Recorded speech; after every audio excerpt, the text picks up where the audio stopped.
Это случилось в один из зимних вечеров. Мы гуляли с друзьями по центру города и решили перекусить в ларьке быстрого питания. Подойдя к нему и сделав заказ, мы увидели лежащую на картонной коробке большую собаку. Решили покормить его, но собака от еды отказалась. Он выглядел очень вялым, с трудом поднимал голову и был очень худой. Но делать было нечего, мы оставили ему еду и пошли дальше. Все время нашей прогулки я думала о собаке и переживала, мы с другом решили хотя бы отнести ему молока. Сходив в магазин, мы вернулись к ларьку, но собаки там не было. Мы увидели его лечащим на ступеньках у соседнего здания. Подойдя ближе, я позвала его, пес поднялся и начал идти на мой голос, но упал со ступенек. Я поняла, что у него проблемы со зрением, и он не видел перед собой ступенек. Он с трудом смог понять, где миска с молоком, с жадностью его выпил и лег на землю. Мне было очень жаль его, но что делать я не знала. Мы решили с другом, что утром вернемся сюда на машине, и если найдем его, то постараемся помочь. Ночь я плохо спала, думая о собаке. Утром пораньше мы приехали в центр и начали искать вчерашнего пса. На прошлом месте его не было, но продавцы в магазинах сказали, что видели его сегодня. Через минут 10 мы нашли его под одним из торговых прилавков, он не реагировал на зов и уже не мог встать. Продавцы положили ему еду, но он на нее даже не смотрел. И я решила, нужно забирать его, ему совсем плохо, и он вскоре умрет, если не оказать помощь. Пес был не маленьким. Мы с трудом вытащили его из-под прилавка, уложили на заднее сиденье машины и поехали в ветеринарную клинику.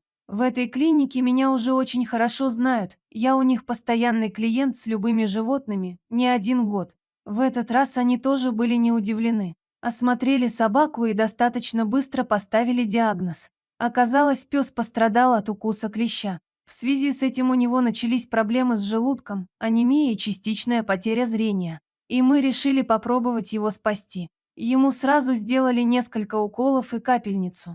Выписали нам лечение на неделю, дали специальный корм и капли для глаз. Мне пришлось забирать огромного пса в свою квартиру. Я назвала его Шариком. По приезду с ветеринарной клиники я обустроила ему место и искупала. Первые пару дней ему было очень плохо, он выходил в туалет только возле подъезда, его постоянно рвало, он плохо ел и в основном только пил воду. Неделю я колола ему антибиотики, давала лекарства для желудка и капала глаза.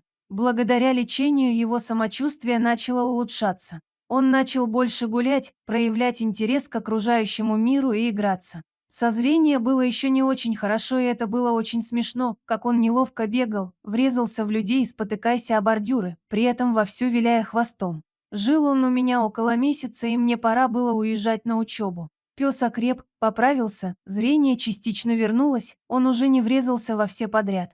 И я стала искать ему дом. Один из знакомых согласился взять его к себе. У него как раз был свой двор, где наш крупный Шарик мог свободно бегать.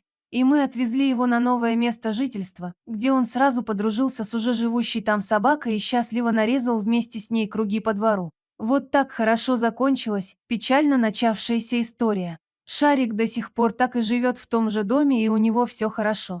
Подписывайтесь на канал, если вы любите такие истории с хорошим концом.